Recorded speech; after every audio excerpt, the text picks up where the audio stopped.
So yeah, welcome guys. We have a bit of a drop off in numbers because we had to change technologies.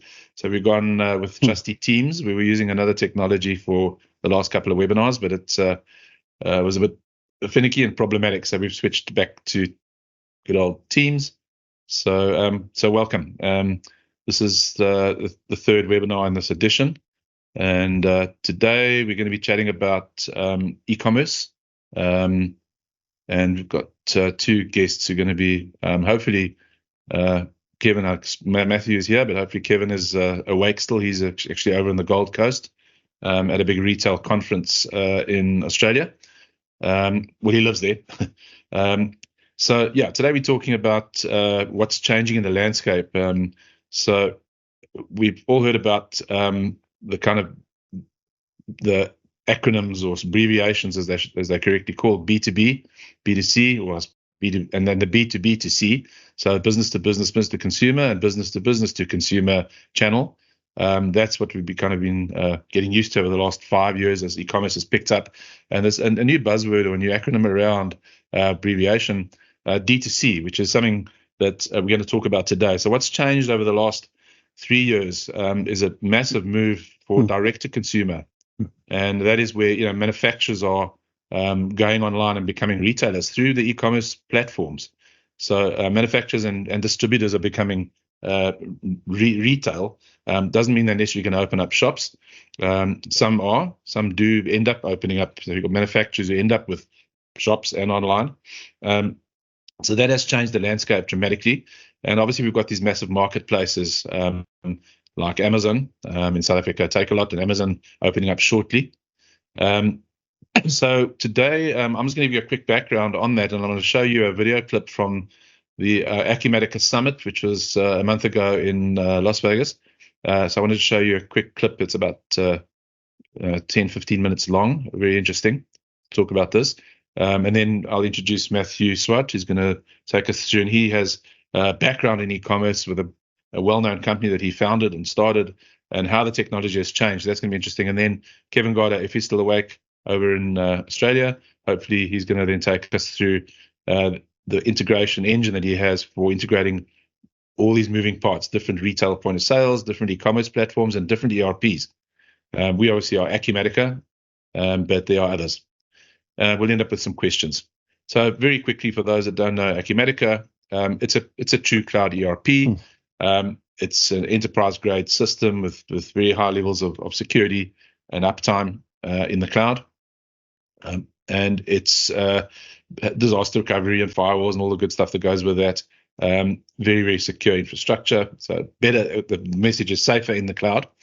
To transform businesses from analog legacy to the modern digital connected business. And that's what we're talking about today. So it's essential that you have connected systems, your warehousing, ERP, e-commerce platform, retail point of sale, and accounting all have to be fully connected. Otherwise, you have a problem.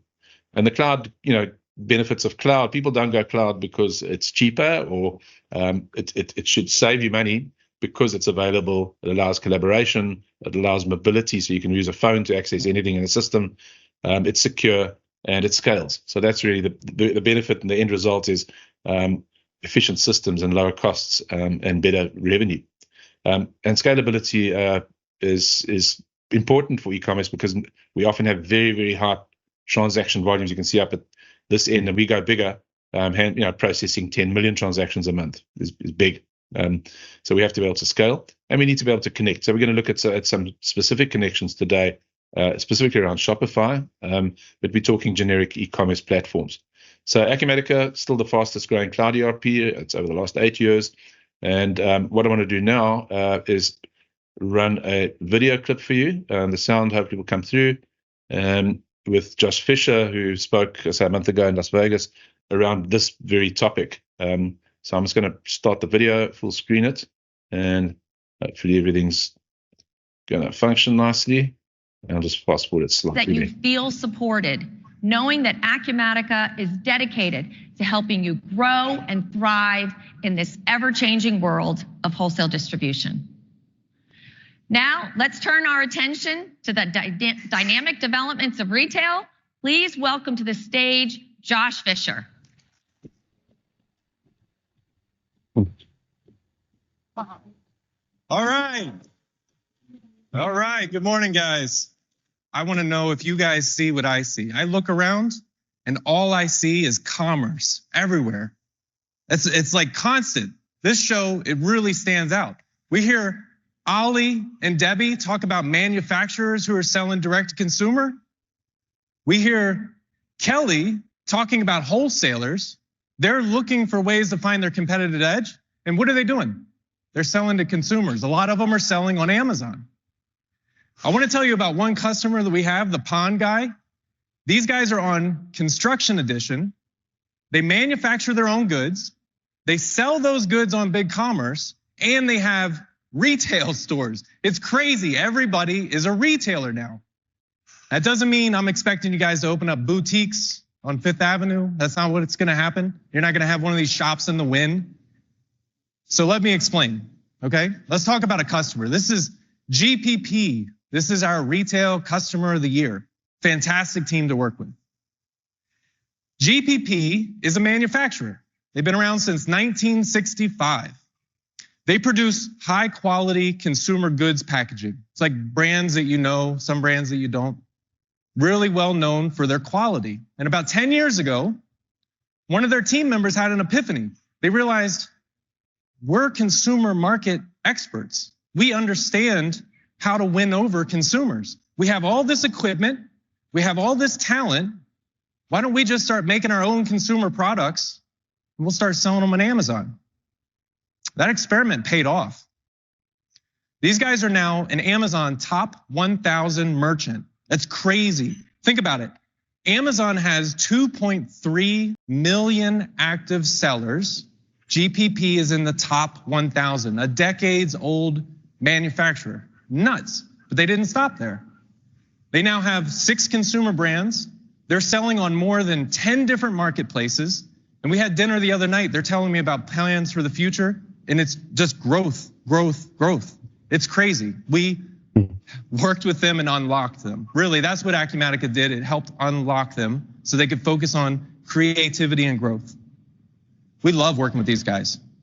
When I think of GPP, these guys represent modern business. This is what I'm seeing everywhere. It's not the boutiques. That is one form of retail. But this is what's happening now. This is what the future looks like. GPP is a fantastic partner. Love working with them. They taught us a lot about Amazon. They really let us into their business. Appreciate them. Let's give those guys a round of applause. Thank you. I know they're here somewhere. Okay.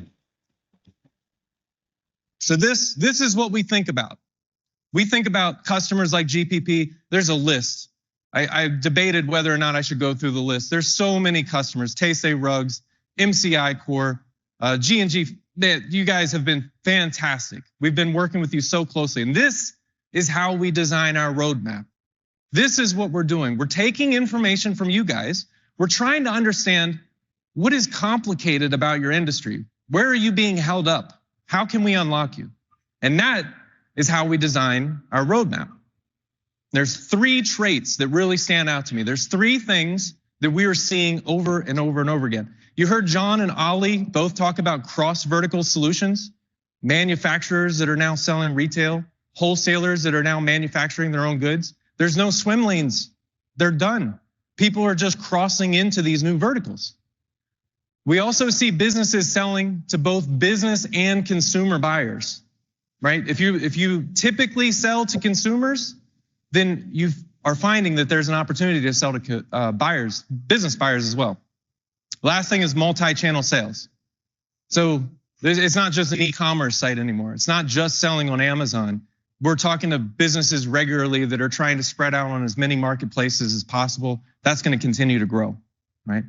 And the way that you set your business up to be able to handle this is with a very strong foundation. And that's what we're building in Acumatica.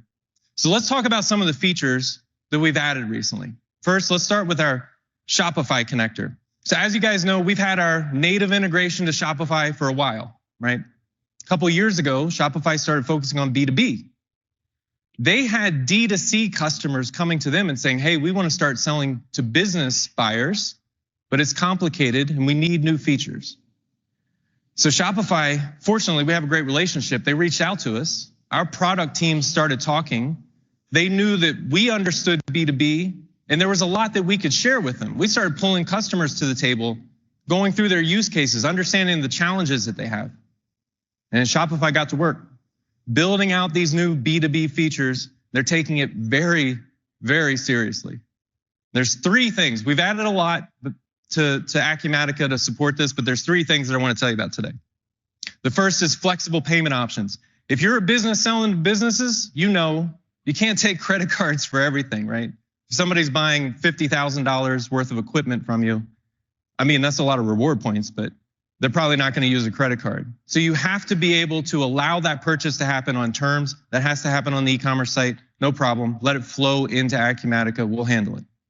The second, this one's really important, is business customer hierarchy. When you're selling to consumers, you're selling to individuals. When you're selling to a business, your customer is the company, and that company has multiple buyers inside. And if you send those buyers over to the e-commerce platform and they become individuals, your reporting is a mess. Like you're not even rolling up those buyers' purchases to the proper company.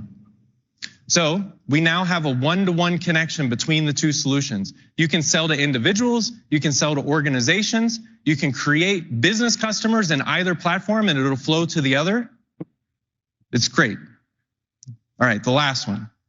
Flexible customer specific pricing. Again, B2B, you're gonna have customer specific pricing. A lot of businesses just have tiers, right? It's that bronze, silver, gold percentages. But it's not true with everybody. Really, the more you talk to customers, you realize that they have a lot of interesting rules that they've developed around their pricing. Some of them are focused on location, right? Maybe the buyers in New York City get better percentages than the buyers in Kentucky, and so on. And it goes on from there. There's a lot of different strategies that businesses come up with. And inside Acumatica, you can handle this, but if your customer is gonna be buying on the e-commerce platform, that needs to handle it too. So now, again, one-to-one sync, right? Now, that's great. The other thing I wanna share with you is Acumatica is the first ERP in the industry to offer a native integration to these new B2B features. That means you can use Acumatica and Shopify together to sell now B2B, B2C, D2C, and in-store POS. What do you guys think? And this is just gonna continue growing. I'm so excited. All right, now let's talk about Amazon. Amazon has been interesting. So everybody's selling on Amazon. It's very, very popular. Many of our businesses and many of our customers are selling on Amazon. And the one thing that we've learned from them, one thing that we've learned from customers is selling on Amazon is not the problem. It's relatively easy to sell on Amazon. There's a lot to manage, but they can handle it. The problem is managing the back office. When those orders happen on Amazon, it's just chaos after that, right? So we worked with a lot of customers. Our Amazon connector has been in, what's it called? Controlled availability. What that means is that our engineers worked on every single implementation, right? And there was a very specific reason for that. We wanted to implement those customers and we wanted the feedback. We wanted to hear what their challenges were, what needed to be fine-tuned. So it was in controlled availability for a period of time. We've now implemented over 30 customers, one of which was GPP, a top 1,000 Amazon merchant. For us, that was the fireworks. That proved that we were there. But we received so much information from these guys, and then we got to work. Let me tell you about 3 features that we've added. FBA reconciliation. Okay, so if you sell Amazon FBA, you send your inventory to Amazon, they store it in their warehouse, orders come in, they fulfill it for you. The problem is they also lose items, they damage items. And sometimes you lose track of what inventory they have. So now we import. So I'm gonna stop there. That's the background I just wanted you guys to hear. And what we're going to do today, I'm going to hand over to Matthew shortly. So that's the technology. You know, the technology is complex behind the scenes. You know, the back office, as we call it. But let's go right to the front now. So Matthew, he works on the front end, and that is with the consumer-facing part of e-commerce. And he's going to give us a bit of a history about how things have changed since he first launched his company, SafariNow.com, 15, maybe longer years ago, probably 15 years ago. And you probably all heard of SafariNow.com.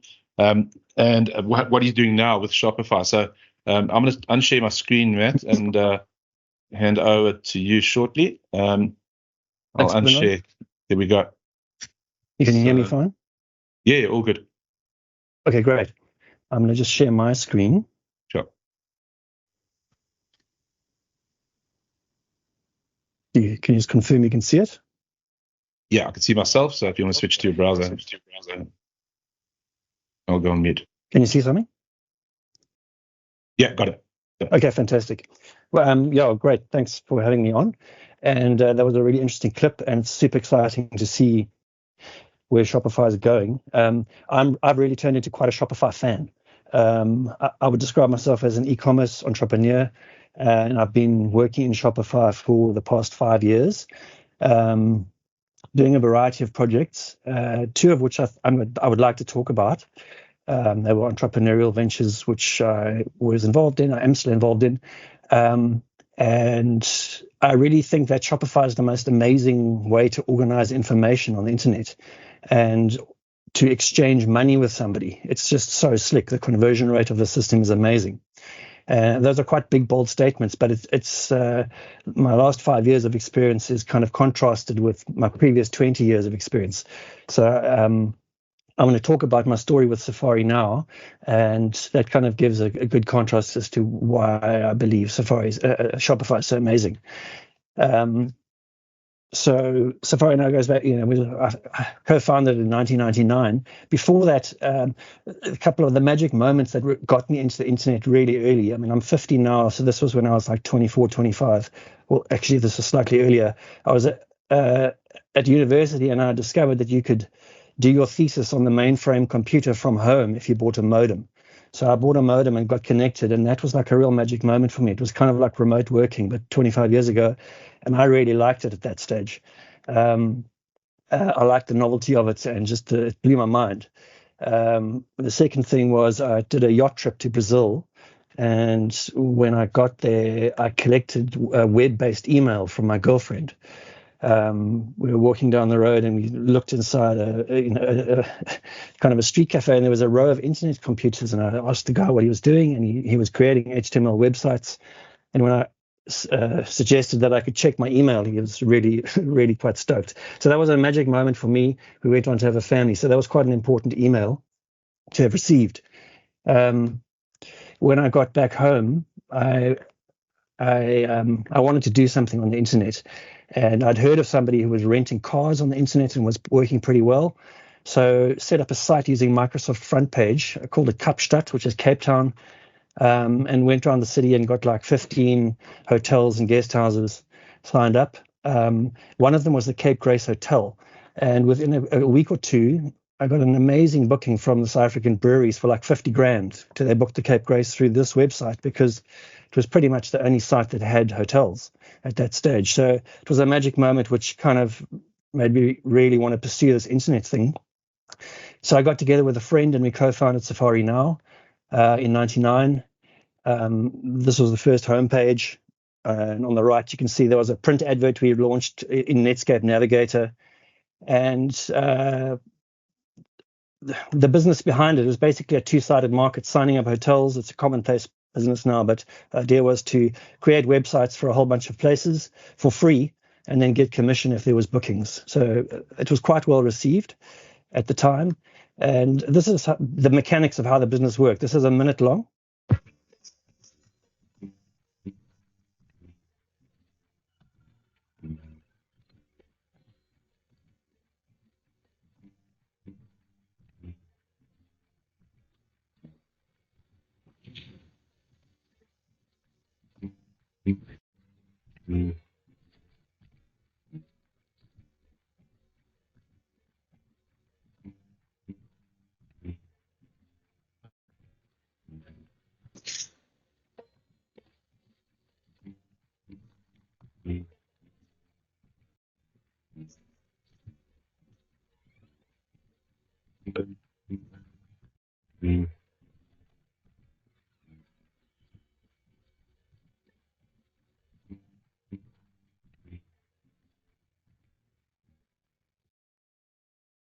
Okay.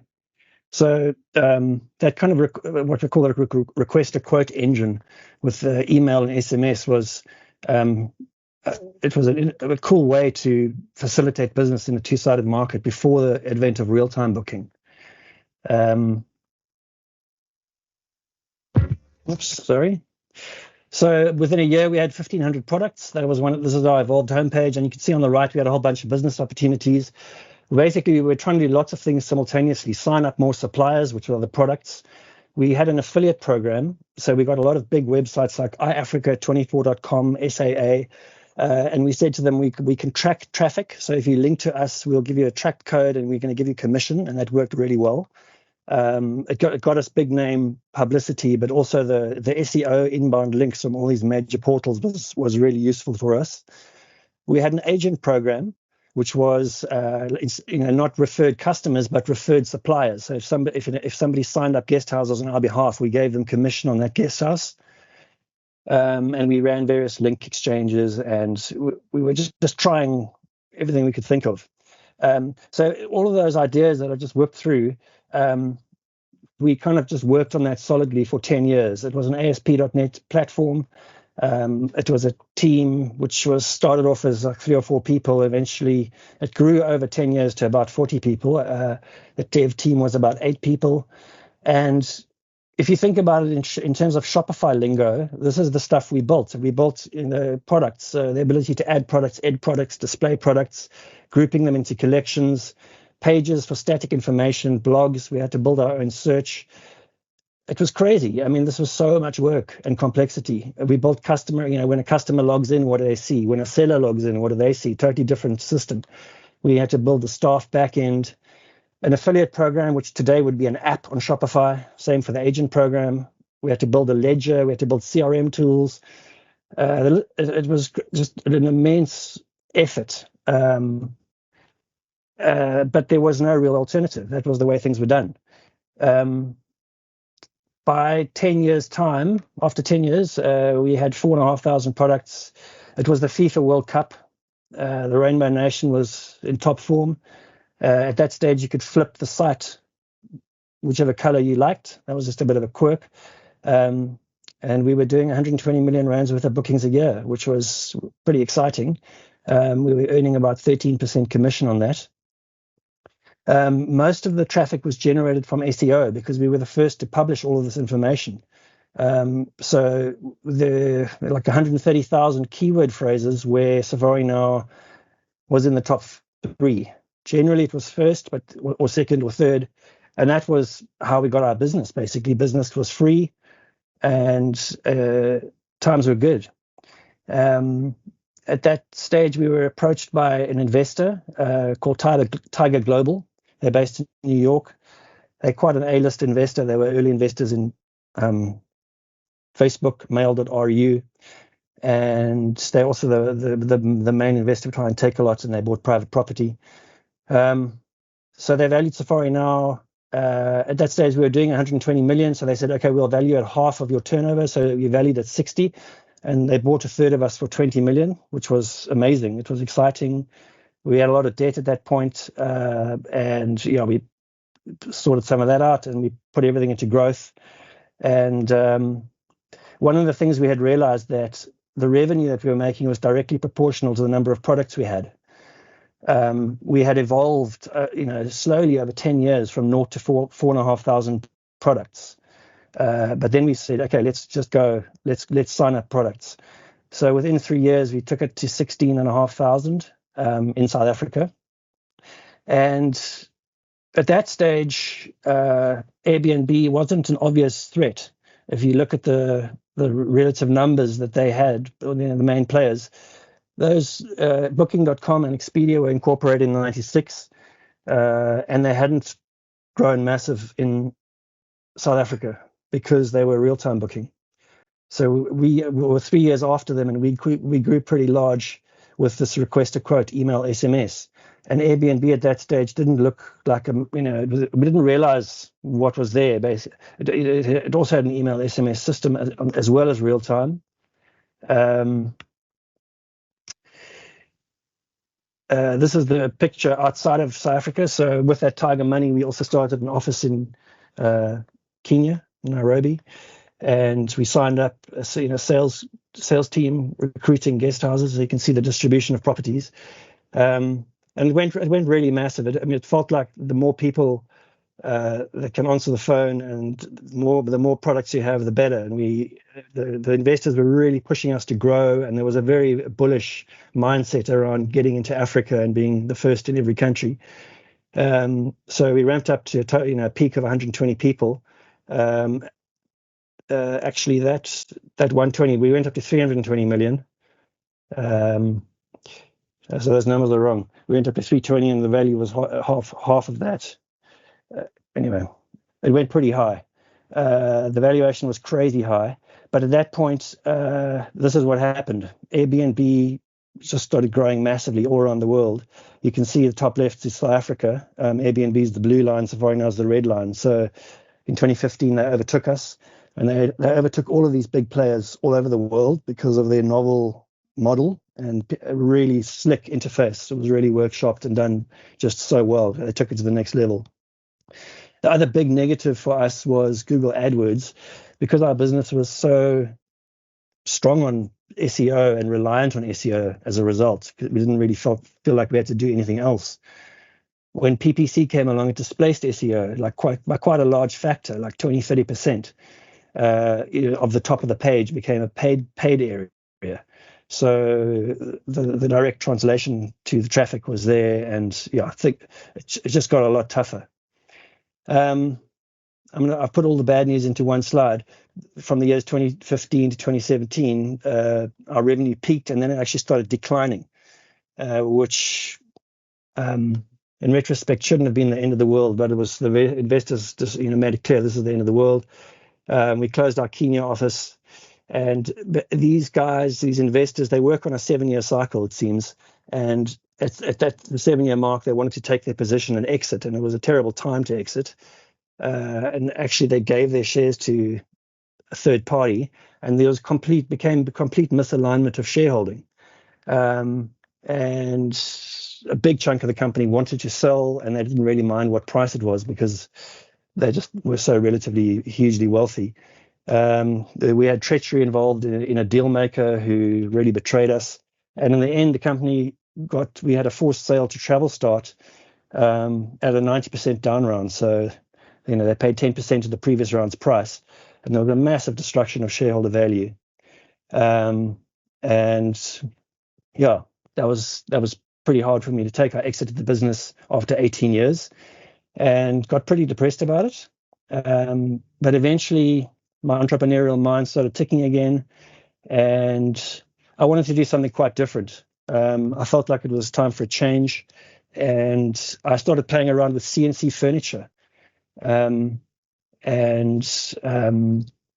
discovered this company in Germany called Formbar. Formbar means Formbar in Afrikaans, which means shapeable in English. And they had basically developed this amazing system of parametric furniture, which you could configure through the browser. And I was just blown away by this. I really liked the product. It was technically gee whiz. I'm actually going to show it to you. I'm just going to escape this. Where are we now? Here we go. This is the Formbar website. So says support your locals thanks to regional production. So in Germany, the fact that all these individual CNC manufacturers are making the product, Formbar is like a design software platform. They spin quite an eco vibe on that. So I'm going to go to some shelves. They do a whole range of furniture: shelves, TV furniture, cabinets, tables, etc. I'm going to select a bookshelf. Go into the bookshelf section and take something curvy, kind of shows off the funkier parts of the furniture. So that's the product that and there's dimensions, and you can get it made. It's really, really expensive, 2,300 euros. But the interesting part is you can customize it. So they've got this customizing configurator, where it loads up that design, and you can stretch it, you can make it taller, you can make it deeper. You can also shape it freely, so you can pull it and push it like clay, and it's pretty funky. You can adjust the height of these things. You can put recesses on, so if you can really alter the whole design of the thing by chopping away sections. Let's chop that away.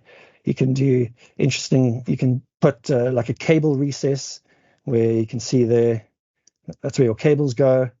You can put fronts on it. You can decide, I want a flap or a flap down, etc. And then it's giving you a live price based on the size and the number of doors and whatever. I should have pointed out that the price has been changing. Every time I make a move, the price changes. And then you save the design. You can email it to yourself. You got to put a name, my design.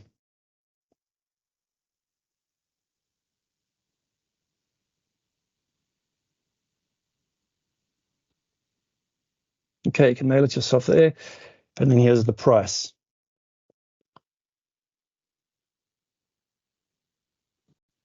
There's the picture, there's the price. And then they make it and you pay for it and they make it and they ship it to you. And I really like this product. And my idea was to combine it with Shopify. And we did that. They basically, can we just escape that? Where am I? Yeah. So that form bar is a custom, also like a ASP.NET custom created stack where they're making custom products and you can buy them. And what we did was I worked with a friend of mine who was actually one of the original senior tech guys at Safari now. He wrote a .NET app which linked the configurator in Germany to a Shopify instance. And we used we called the configurator via an API and allowed the user to interact on a Shopify site to use the browser, the configurator, and then save the design, post it into the Shopify checkout as a custom design, which was basically behind the scenes. It was a custom CNC file. It had materials, it had a photograph, the dimensions, and a live price, and then you could check out. And it was pretty amazing, actually. The checkout process was so slick. I mean, it was slicker than the original Formbar site because Shopify's checkout process is so incredible. They've really workshopped it. And I really enjoyed this thing. I put after being a social media recluse on Safari now, I put my heart and soul into doing social media for Formbar, which is this shapeable furniture, and I used a lot of yoga moves to kind of illustrate it and got quite enthusiastic about it. But literally the week that I wanted to send out my launch mail, it got announced COVID, and while COVID was happening, we were in lockdown. I was trying to market this thing, and I carried on doing it for a few months. And eventually I realized this thing's dead. It's going nowhere. It was a huge lesson for me in entrepreneurial misreading the market, or I don't think it would have worked necessarily even without COVID. It was extremely expensive to produce this. I'm still optimistic that there is a way to work with somebody who's an expert at production, with somebody else like myself doing the software side, because I threw my whole, I learned how to make the furniture and was trying to do everything with not enough resource. But it was an entrepreneurial lesson. After that failed, I also took a break of not much inspiration, and eventually I came back to the e-commerce thing, and was quite keen to do something. And I was, I didn't have a product. I didn't want to manufacture a product. Whose product can I sell? Came back to the travel industry where I thought, well, Safari now has actually got a monetization route for me. They've got this affiliate program, and I know, because I've got such a, I know the company and what's going on, and basically it's 20 years later now, and this ASP.NET stack is pretty much fossilized. And none of the original team members, there's no one around who knows how to edit the code. It's extremely complex, not the cleanest design, and it's riddled with problems, and it's going nowhere. But they still have a monetization engine. They've got an affiliate program. So I've actually set up a relationship with them where I'm going to be funneling traffic into Safari now, but building a new front end. So I'm using Shopify to create a travel platform, and really, really enjoying doing it. If you think about travel, it's quite similar. The real-time booking of a hotel room, it's quite similar to that custom furniture. If you can make a travel product is essentially a custom check-in and check-out date, a specific property and room type, number of adults and number of children. So that's what I'm working towards, is being able to create custom travel products on the fly and check out using Shopify. What I've done in the meantime is I'm busy building a site where, with Safari Now's permission, I've actually screen scraped the entire site. So I've duplicated Safari Now in terms of content. And it's really amazing how you can interlink and configure quite complex products. Let me actually just go and check it out. Go to Plek. I mean, these collections and the actual display of products are pretty revolutionary for having done it hand coded in the past. Here's all the accommodation, all the nature reserves and nature parks in South Africa, modeled all the beaches, all the popular attractions. And this is an exercise in screen scraping through various sources. Google is an amazing source of information. So basically, I've got, here is a beach. There's a whole bunch of photographs. And here's the nearest accommodation to that beach. If you pick a particular property, the photographs of the property. Now, this is Safari Now information. You can see I've got the booking process is through Safari Now. If you request a quote, it basically goes through Safari Now's affiliate program. And near to that property are a whole bunch of all the non-property things to do. It's kind of these concepts exist on big sites. Airbnb and Booking.com have got this. Most of the, I'm quite excited about this non-South African content presented in Safari Now. The plan is to extend to do a deal with Knightsbridge to offer real-time booking as well, and also quite interested in the option of a cheap subscription in exchange for commission-free bookings. So if you think about it right now, the entire first page of Google, if you search Cape Town accommodation, it's all big platforms. And a supplier is getting charged 20% commission no matter which channel gets booked. I think it's possibly like reversed back to how it was 25 years ago. Again, now, in that a cheap subscription, like $10 a month, and then all your bookings are free with transparency of contact details, is quite a compelling offering. If you can actually see the proprietor's WhatsApp number and get to the website of the property. So that is, that's where I'm at. That's amazing. So Matthew, I was going to say that what you've built there is, I mean, you haven't shown some of the stuff like the map, granularity that you get, and the fact that you're scraping and you're covering a whole country and every establishment and every national park and every point of interest. Yes. Yourself, and you've scraped that together. I'll call it scrape, literally screen scrape, gleaning it off the internet. You've done that. It's a team of one. It's you, and this is the power of Shopify. So I think that's great. And I wanted to just introduce Kevin Gardner. Kevin, it's late there. You're in Brisbane. So Kevin, so that's Matthew's taken us through the real front end, consumer facing part. Kevin's going to, so he's been very involved in e-commerce. I don't think we've got time to go through his history, but he's been very involved in SEO and the like, and still has involved in a very successful SEO side of it. But he's been involved in connecting the dots. So he's going to talk about SaaS Integrator, which is connecting the dots, being these moving parts of technology, one of which is Shopify. So Kevin, I'll hand over to you. Thanks, Bernard. Hello, everyone. I've been actually working on Shopify, and completely agree with Matthew. Shopify is a very, very easy to use platform. We worked with a lot of businesses to help them grow in multiple ways using multiple channels with especially Acumatica. Acumatica is branded as MyOb Advanced. So if you see MyOb Advanced on the screen today, it's Acumatica. It's one and the same system. We built this platform, SaaS integrator, that connects to all major ERP systems and e-commerce systems, all major POS systems as well. And I'll talk about SaaS integrator a bit later, but I wanted to mainly share some of the case studies and show what is possible, especially based on today's event, those who are into manufacturing and would like to take their product out to multi-channel or online channels or offline channels for sales. So can you all see my screen? Yeah, got it. All perfect. Yeah, can see. Yeah, thank you. All good. So MyOb Advanced here is basically a white label Acumatica version of in Australia, and it can connect literally to all major commerce systems. So some of the major e-commerce system.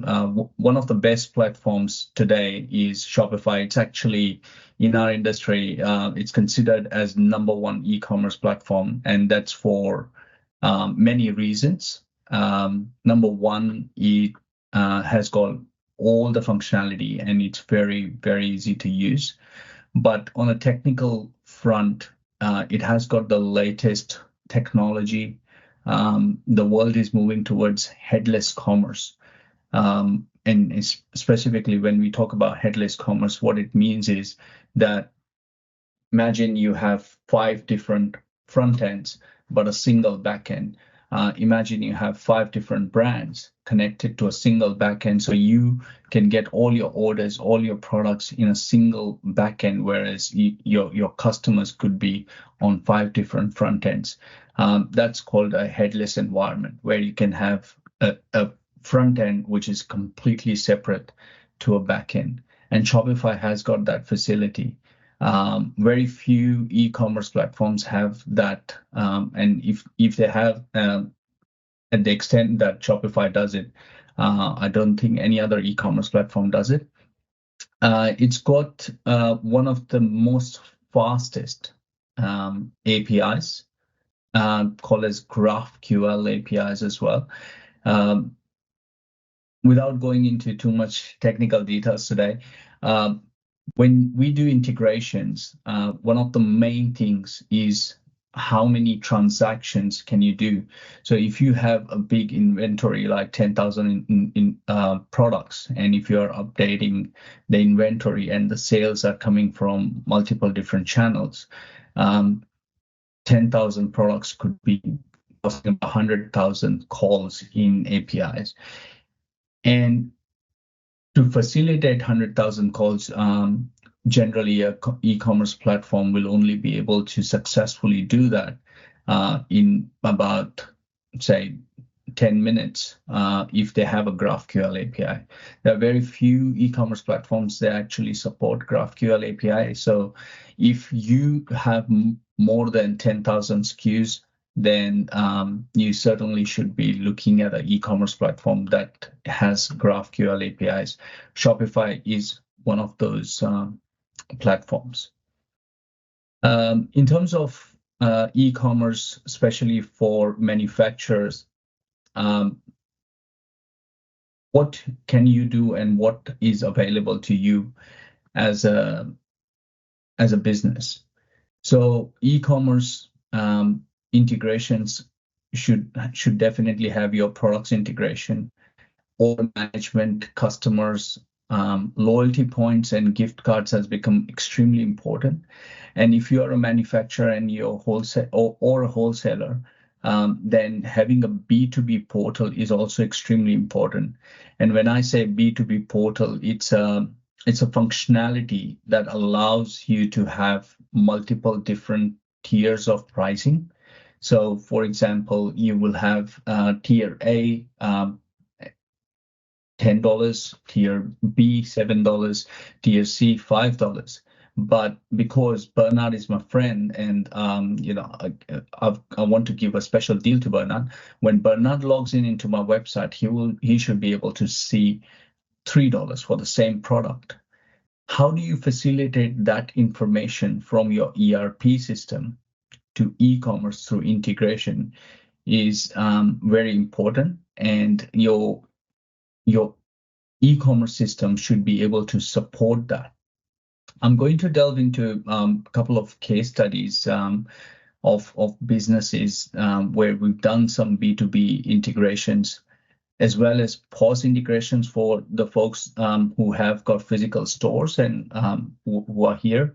If you have multiple physical stores and you're using a point of sale system to do the transactions in the store, it's very, very important that you integrate your e-commerce system with a point of sale system, or you start using Shopify POS system so that you don't need that integration and you are able to provide omni-channel experience to your customer, where your customer is able to order on the website, but he can or she can pick up in the store. It's a very common feature right now in the industry. Most of the physical brick and mortar stores all over the world are now making click and collect or pick up as an option for their customers. We have developed an app for that as well, and I'll quickly show you guys a preview.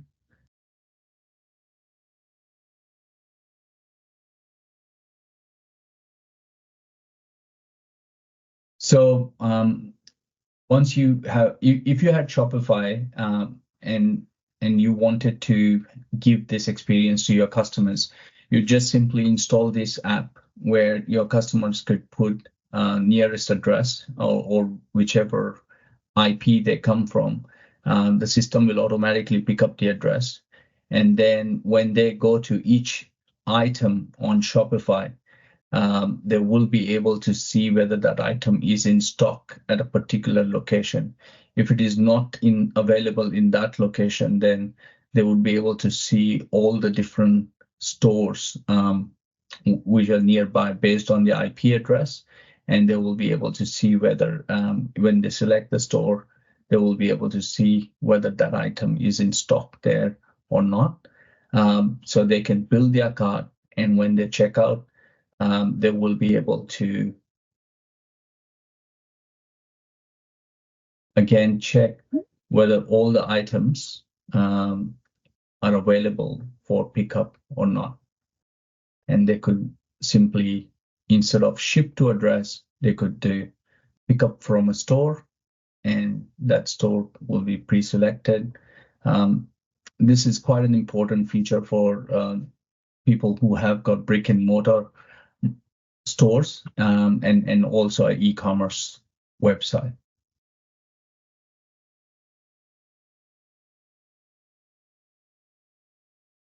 I'm going to discuss a very specific e-commerce case study of one of our clients in Australia. They're called ClubX. They manufacture some products in China themselves. They have about 23 stores, and they also sell on multiple e-commerce platforms. They're using Acumatica at the moment for manufacturing, distribution, as well as sales. So when they came to us, they were just purely doing manufacturing and wholesale here in Australia. But then they wanted to expand their sales, and they wanted to open new channels for sales as well. They got into a franchisee model. Their biggest challenge was they were not able to sell anything on eBay, Amazon, because these systems were not set up. Their head office, their factory would send them supplier stock list, and they were not able to update all their systems with different item stock, and they did not have a click and collect functionality set up either.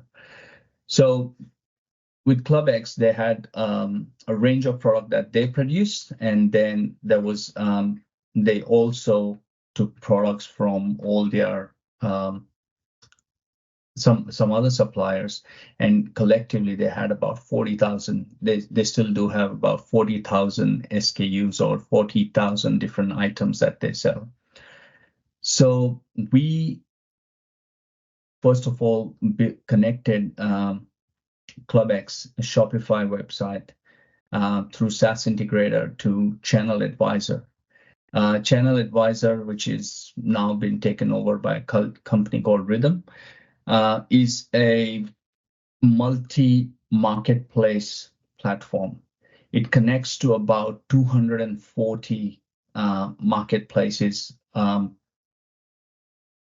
through single channel. So once you connect your Shopify store to Channel Advisor, you will be able to sell to over 240 different marketplaces. And that was back in the day. I think the number of marketplaces they support right now has grown in multiple different countries, as well as in Australia. They are able to sell their products through Channel Advisor.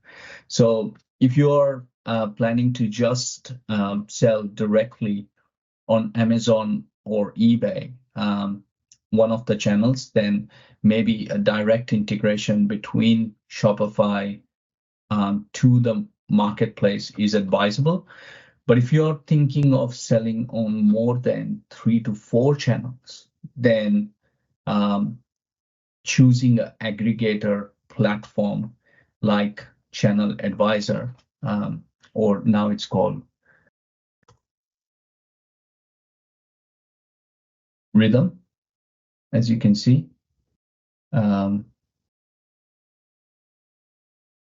would be more advisable.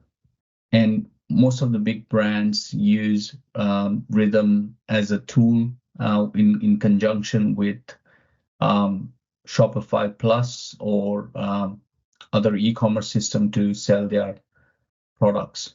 So if you're planning to sell more than 2 or 3 channels, then certainly I would recommend that you use Rhythm and connect your Shopify store with Rhythm. Coming back to the ClubX, the other problem they had is they had 23 physical stores. Their inventory for online sales was sitting in their Acumatica, or we call it MyOb Advance here in Australia. It's the same product. Shopify was selling online, and 23 stores held the point of sale system held the inventory of 23 different stores. And they wanted to start selling from Shopify to the store through click and collect. And also the other problem they had is because they had point of sales, Shopify, MyOb Advance, and Channel Advisor, their product information was being duplicated on multiple different platforms. And if it was changed on one platform, they had to go and change it on other platform. So we implemented a PIM system, or a product information management system. And Akinio is a very good product information management system. The purpose of this system is to make sure that the product information is accurate and it has the minimum quality. You can set up the minimum quality standards, like you could say, I want a minimum of 3 images per product. I want to have long descriptions of a certain word count. I would want to have at least 1 video per product. You could set up all those sort of things for your product information. You could clean up your product information in this system if you if you want to as well. And it has a lot of other features. We'll leave that for another session on Acumatica. But the reason we implemented a product information system is because we wanted a single source of truth for all their product information. So when a product is added for the first time, it goes into their product information management system that will create a product in Shopify, in Retail Express, which is their POS system, and also in MyOb Advance.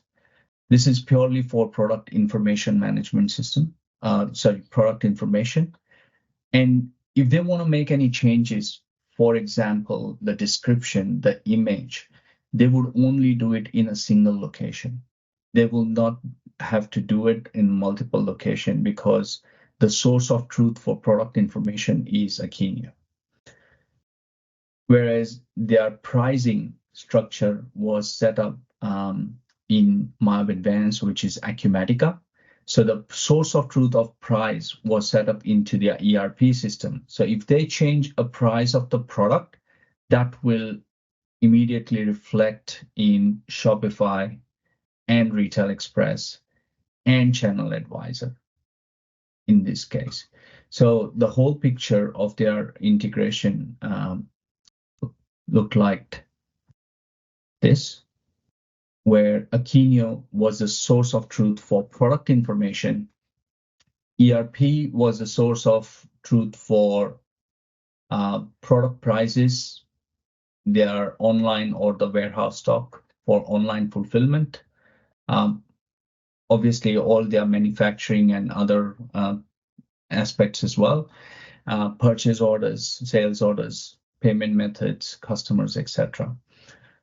Shopify, on the other end, was is their main e-commerce platform for their online sales, and it also facilitates click and collect. And in case if there is a click and collect order on Shopify, it will go back to the specific location for which the order has been set up.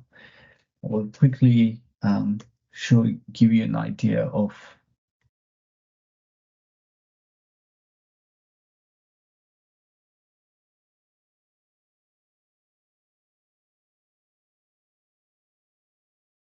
so in our platform, what we've done is we've done a one-on-one mapping of all their locations, and when the order comes in for click and collect, the order would come into this portal here from their Shopify and sync back into the Retail Express for fulfillment. Once it is here, they can either send an email that it is ready to pick up. They can also fulfill or cancel the order if required. And this is all their orders that have been completed. So based on this, they are able to facilitate click and collect. They are getting all their online channels, Catch Up Today, Kogan, Amazon, eBay, and few others. And this automation between the 5 system has realistically helped them increase their revenue by over 48% over 18 months. And this entire flow has been fully automated between their ERP system, e-commerce system, POS system, product information management system, and their online channels. And I think in today's DNA, it is important if you're a manufacturer to have your own brand being sold on multiple different channels, not just wholesale. I was just at an event today with ESOP CTO. It's one of the luxury hand wash brands. In Australia, they have about 400 stores all over the world. and the wholesale as well. And even brands like ESOP are selling to wholesalers as well as selling online on their website and physical stores. So I really think there is a lot of potential for businesses to do that. The other thing that I wanted to share today was B2B, and go a little bit more into detail for B2B. We have a client called Hearst Scientific who's been using Acumatica for a very long time. And there are certain functionality that Acumatica has, and also Shopify can support those functionality through integration. One is tier pricing. Like I said, you could have multiple different tiers of pricing, A, B, C, D. And you could decide the percentage discount on each of those tiers, or you could give a specific price for each of those tiers for a single product. So if you had a product A, or say product XYZ, and then you said someone who's got a tier A pricing allocated, when they log in into my website, I want to show the price as $10. But the tier B customer, when they log in, I want to show $7. And then tier C customer logs in, I want to be able, they should be able to see $5. And then you have special sales prices, where a special customer is given a special wholesale price, which is not available for any of the tiers. And this could be at a product level, or your entire inventory or entire item SKUs that you have. The third functionality that not a lot of people are aware of, that through integration between Acumatica and Shopify, you could do unit of measure, UOM, and you can set up prices based on UOM. What UOM means is that, say, for example, I'm manufacturing milk bottles, and I'm selling milk bottles, and if you buy a single bottle, this is the price. But if you buy an entire carton of bottle or a box of bottle, that it has a different price. This can also be integrated and set up directly from Acumatica to Shopify. And this could be very important feature, especially for manufacturers in the wholesale setting or a B2B scenario. The fourth one is on-account checkout. So you could set up in Acumatica and allow certain customers to be able to check out on your e-commerce. And the way you would do that is you would just tick the customer on account, and you could set up a 30-day credit or a 60-day credit, whatever terms you want to set up for a specific customer, and that will be synced back into your Shopify or any e-commerce platform that you are using. So when that customer logs in, they would be able to build their cart and check out without any payment. And that order will come into your Acumatica or your ERP system, and it will be not marked as paid, but you will still have the order, and your account balance will show that this customer has got this order that has been placed but not paid. And then obviously in your accounting system, you can see that what's overdue and what's not. But say, for example, then that customer went into Shopify again, they made a payment. Through integration, we mark this order paid again. But if they did not make the payment on Shopify, but they did a direct bank transfer and your accountant marked this order as paid, then we will update Shopify in that case. So really, you could do a very detailed, deep integration in a B2B scenario. We've done all of this use cases already for multiple different customers between Shopify and other e-commerce systems like WooCommerce, Magento, PrestaShop.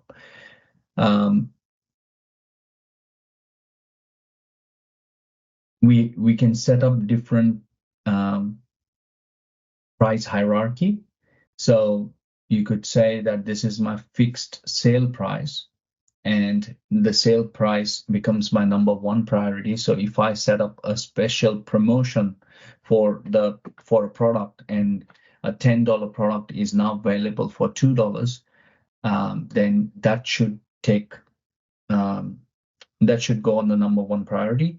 Then we can set that as a priority. You could say that my second priority will be special prizes given to any customers. Third one is customer price class, which is your A, B, C different tiers of pricing. And the fourth one is a default stock item price, which is based on the UOMs or whatever is the price tag for a specific price, or a RRP, which is your retail price.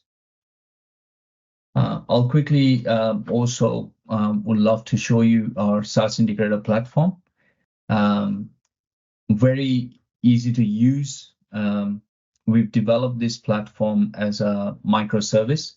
It already has all major e-commerce systems that we support, where you can just go here, choose Acumatica, and you could choose any e-commerce platform that you want to use.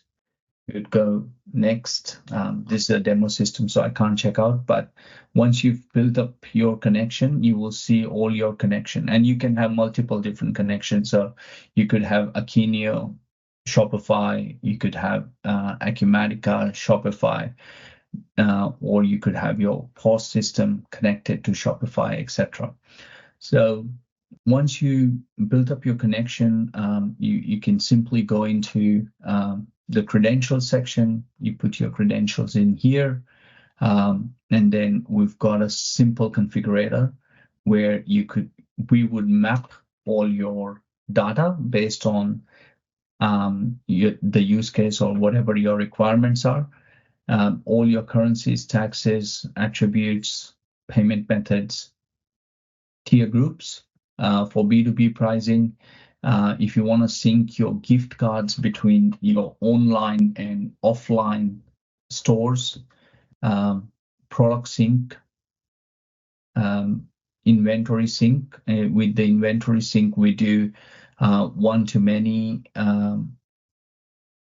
as well as you could decide what do you want to sync. Do you want to sync quantity on hand or quantity available? There are more such options available. So if, as in how you fill in information, there will be further questions if required. System will keep asking you. In your products, when it comes to products, we always sync the products from Acumatica to Shopify in a draft format, because generally before the product goes live on your e-commerce, you will want to make sure that you've checked the products. And that's why we always keep in draft format.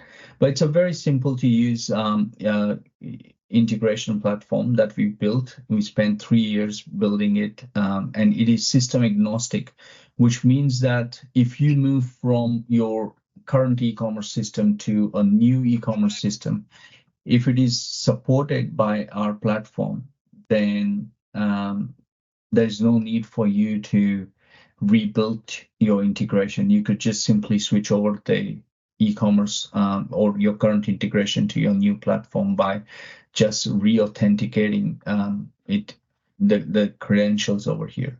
Yeah. Kevin, I think in the interest of time, we're a little bit over our time limit here, but it's really, we could go on for a couple of hours. But I think just to summarize from our point of view, this SaaS integrator is a game changer. So in the past, we would have many different connectors by different vendors and ourselves and resellers and VARs and all putting these connectors together. It was a mess. I think the first experience, we had a coffee company manufacturer here in South Africa, well, quite well known, but I won't name them, but who do also sell omni-channel to retail, wholesale. They're on the shelves of the big supermarkets. They were running WooCommerce, and they had again one of these custom connectors and just didn't do the job. So that's where we first replaced that with SaaS Integrator. And I think the fact that it's a no-code, I call it a low-code, but it's a no-code product. It's plug and play. It integrates really deeply, bidirectionally, and does things cleverly. So it is a game changer for us. And I think that's what you had 300 appointment requests at the Retail Fest in the Gold Coast this week. So they were exhibiting there, and I had 300 companies saying we want to meet you. So just to wrap up for the people on the call, we haven't got time to meet you now, but my email I think is on the invitation. I'll just switch to, you can just mail me. So if you want to chat to me, all of us together, or to Matthew or to Kevin directly, just mail me. I'll put us in touch. So if you are not running Acumatica and thinking of a new platform for your business, if you are running Acumatica and need to streamline and get this sorted out, your omni-channel, retail, wholesale, B2B, whatever it is, please email me, and we'll set up a one-on-one or one-on-three, whatever number of people appointment for to go through it with you.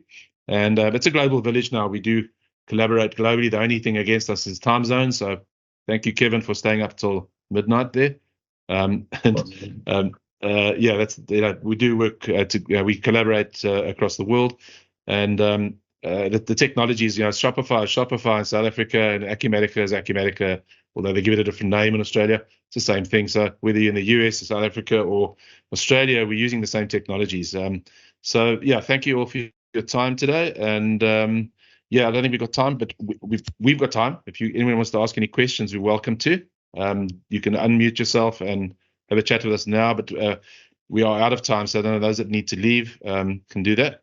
And if there's no questions, this will be recorded, and everyone will get a copy of this recording, and you can also send it out to those that couldn't make it.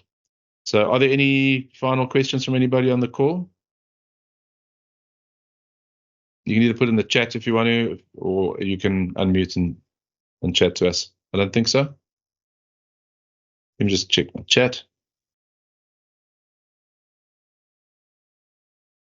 No. Okay, good. So I'm going to wrap it there. Thanks very much for your time. Appreciate it. And thanks, Matthew, and thanks, Kevin, for yours. Pleasure. Thank you, Bernard. Thank you. Thanks, Kevin. Thanks, Bernard. Bye. Thanks, Bernard. Cheers for now. Thank you. Bye.